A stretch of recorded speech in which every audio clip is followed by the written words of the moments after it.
বিসমিল্লাহির রহমানির রহিম। আসসালামু আলাইকুম, সবাইকে স্বাগত আমার চ্যানেলে। আমি তানজিনা।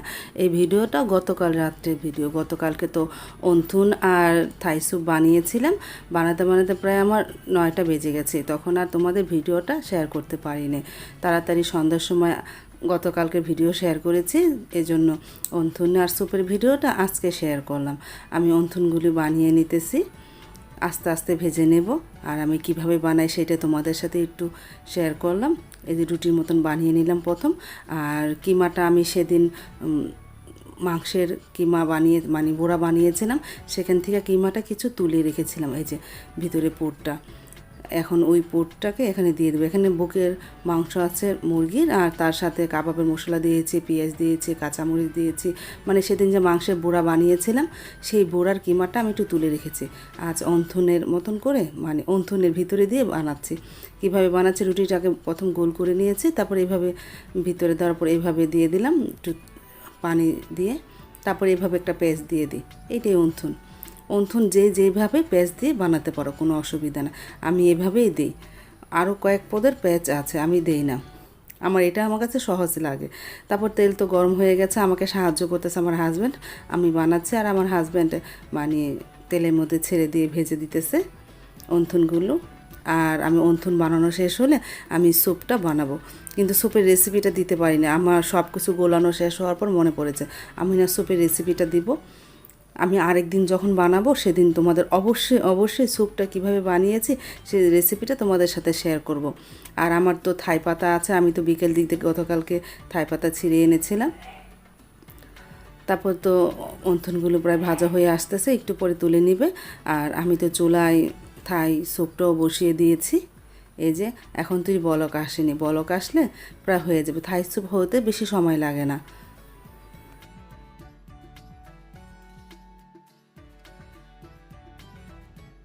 থাই স্যুপটা হয়ে যাওয়ার পর এখন মিজানদার ঘরে দিয়ে আসবো স্যুপ আর অন্থুন, তারপর আমরা সবাই খেতে বসে পড়ব।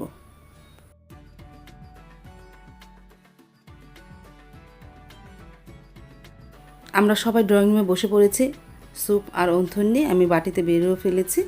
এখন আমরা সবাই খেয়ে নেব। সাইদুল এসেছে, ওয়াশরুমে গেছে। সাইদুল বিকাল দিক দিয়ে একটু বের হয়েছিল। তারপরে আমার হাজব্যান্ড বসেছে। সারামণি খাবে না। সারামণি আগেও স্যুপ খায়নি, ওর কাছে বলে ভালো লাগে না। অন্থুন খেয়েছে কিন্তু স্যুপটা খায়নি। তারপর আমরা খেতে বসলাম। সন্ধ্যা মানে খেতে খেতে প্রায় 9টার দিক দিয়ে খেতে বসে পড়েছে। এখন খাওয়ার পরে তো আর রাত্রে কেউ ভাত খায়নি। সন্ধ্যার সময় যদি কেউ টিফিন খায়, তারপর রাত্রে কেউ আর ভাত থাকে না, মানে ভাতটা খায় না। এইভাবেই আমার ভাত তরকারি রয়ে যায়। আলহামদুলিল্লাহ, স্যুপটা আর অন্থনটা অনেক মজা হয়েছিল।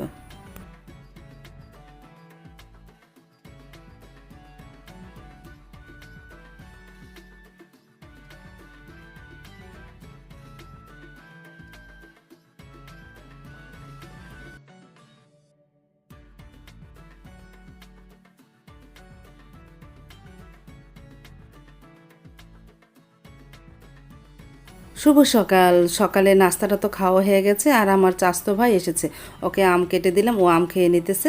সকালের নাস্তার রেসিপিটা তোমাদের সাথে শেয়ার করি না, কারণ গতকালকের ভাত ছিল তা দিয়ে বোয়া রান্না করেছি, আর গতকালকের তরকারি ছিল ডিম ভেজে দিয়েছি, তাই দিয়ে সকালের নাস্তা সবাই করে ফেলেছে। তারপরে আমার এই চাচতো ভাই ও এসেছে ডেন্টালের কাছে, ডেন্টাল দোকানে বলে সরি, ডেন্টাল ডাক্তারখানায় এসেছে। ডাক্তার এখন তুইও আসেনি, এই জন্য ও আমাদের বাসায় এসেছে রেস্ট নিয়ে। ডাক্তার আসবে 10টায়, ও 10টা বাজে আবার যাবে, এই জন্য বাসায় এসেছে। ওকে আম কেটে দিলাম, ও আম খেয়ে নিতেছে। আর এদিকে সারামণি টিচারও এসে পড়েছে, সারামণি পড়তে বসেছে আরবি।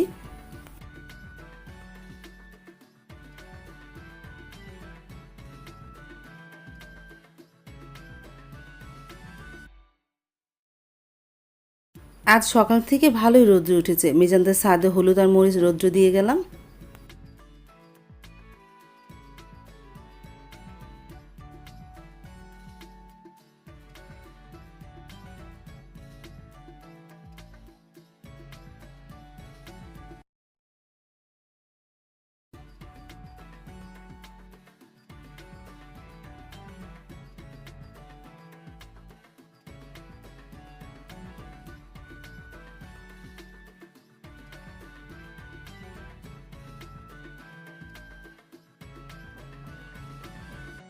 ঝালমুড়িওয়ালা ডাক শুনে সারামণি আমাকে ডাকতেছে, আম্মু ঝালমুড়ি খাবো। আমি বললাম তাহলে ডাক দাও। ডাক দেওয়ার পরে তারপর সবাই আসলো, এখন সবাই ঝালমুড়ি খেয়ে নিতেছে।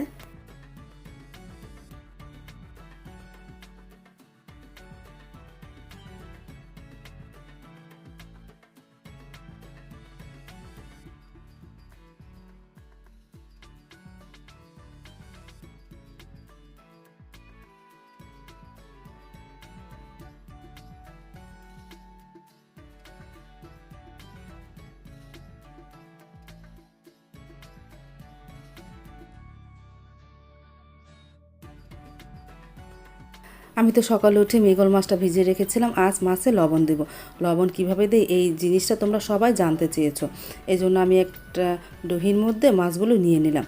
লবণ দেওয়ার জন্য দহি ভালো, মানে মাটির পাত্র, মানে অন্য অন্য পাত্র নিলে লবণের ধকে অনেক সময় পাত্রটা নষ্ট হয়ে যায়, কিন্তু মাটির পাত্রতে ভালো থাকে লবণ দেওয়া মাছটা। এই যে আমি লবণ দিয়ে এখন রেখে দিব, আজ রান্না করব না, আগামীকাল রান্না করব।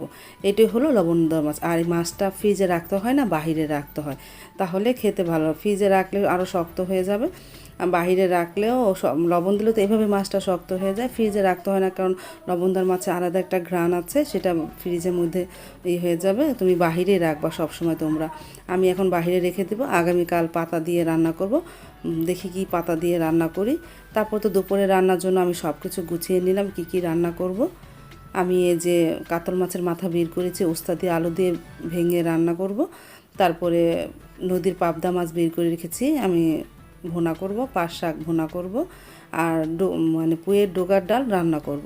এই আর ভাত তো আছে দুপুরের মেনু।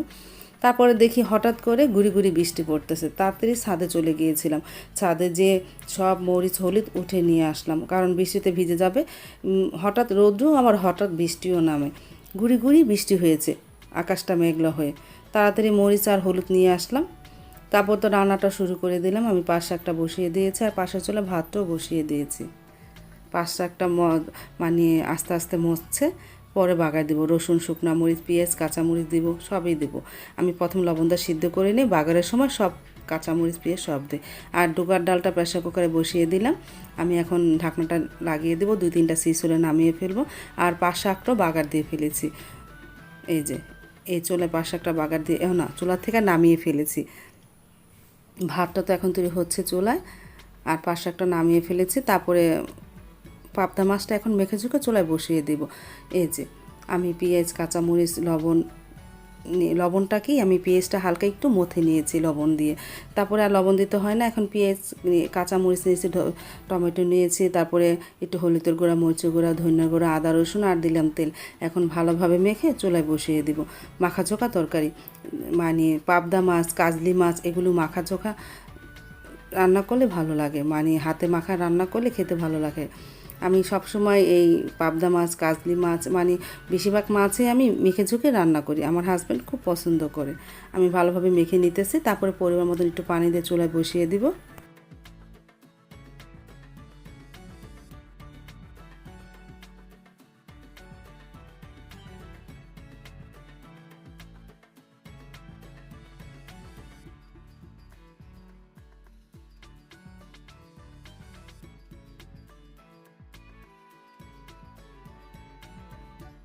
আর ডোগার ডালটা তো হয়ে গেছে, মানে এখন তুই বাগার দেন না, আমি এখন বাগার দিয়ে ফেলবো।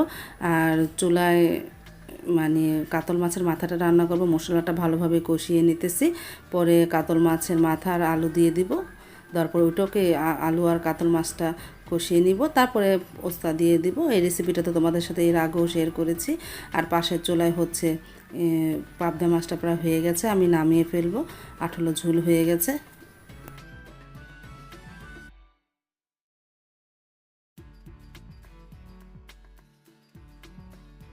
আমার হাজব্যান্ড একটু বালাসুর গিয়েছিল, তারপর আসার সময় নিয়ে আসলো সিঙ্গারা।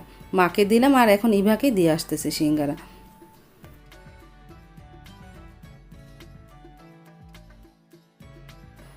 আমি তো ভালোভাবে কষিয়ে নিয়েছি কাতল মাছের মাথাটা, এখন পরিমাণ মতন পানি দিয়ে দিব। পানি দিয়ে তারপর বলক আসলে উস্তাটা দিয়ে দিব। আর এই চুলায় ডালটা বাগার দিয়ে ফেলেছি, আমি এখনই নামিয়ে ফেলবো।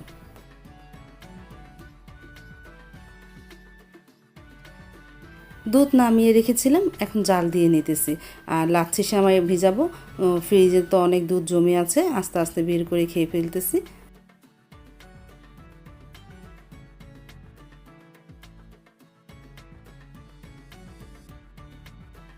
দুপুরে রান্না তো আমার হয়ে গেল, আমি সব টেবিলে এনে রেখে দিলাম। আমি পাট শাক ভাজি করেছি, তারপরে কাতল মাছের মাথা উস্তা দিয়ে আলু দিয়ে ভেঙে রান্না করেছি, আর পাবদা মাছ ভুনা করেছি, আর পুয়ের ডোকার ডাল রান্না করেছি মুসুরি ডাল দিয়ে। ভাত তো আছে, এই দুপুরের মেনু। এখন মিজানদার ঘরে একটু দিয়ে আসবো তরকারি, বেড়ে নিয়েছি, এখন মিজানদার ঘরে দিয়ে আসতে যাচ্ছি।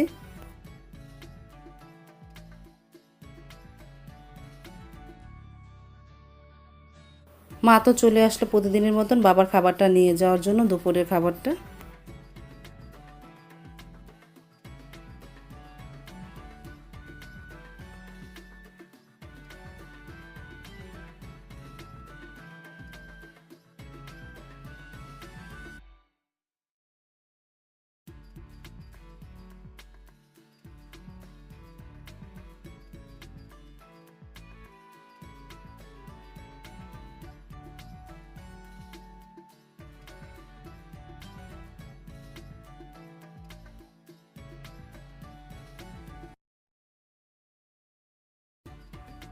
তারপর আমার হাজব্যান্ড নামাজ পড়ে এসে এখন দুপুরে খাবারটা খেতে বসে পড়লো। মা জন্য ভাতটা বেড়েছে, মা আসতেছে।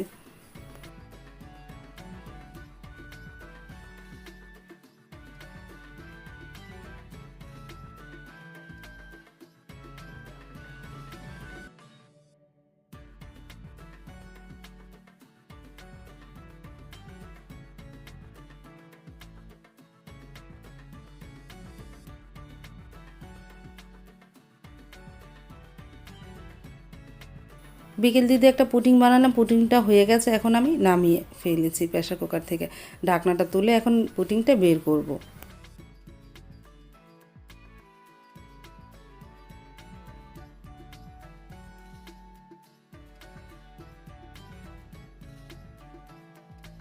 এই যে আমার পুডিংটা হয়ে গেছে, আমি এখন ফ্রিজে রেখে দিব, ঠান্ডা হলে তারপরে ঢালবো।